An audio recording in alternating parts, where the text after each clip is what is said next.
Shikoni veçori tjetër të ditës Arafatit. Ka thënë profeti alayhi salatu wasalam, khairu dua yawm Arafa. Duaja më e mirë kur është ditën e Arafatit. Duaja më e mirë ditën e Arafatit. Kështu që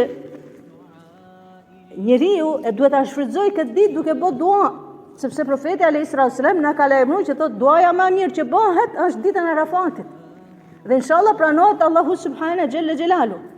Dhe ka thënë profeti alayhi salatu wasalam, dhe duaja ose dhikri më i mirë që kam thënë unë dhe pejgamberët përpara kush është? Thush la ilaha illa Allah wahdahu la sharika lah, lahul mulk wa lahul hamd wa huwa ala kulli shay'in qadir. Besoj se secila për ju e din.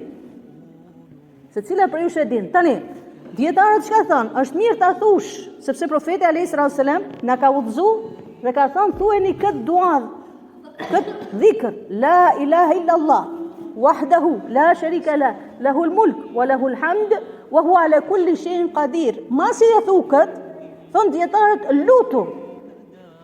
Kërkoj Zotit Madh xhelle xhelalu çka të doj shpirti yt, çka halli brenge, sikleti që ti ke, kërkoj Allahut subhanahu xhelle xhelalu për mlidhi duat e tuaja në këtë ditën e Arafatit.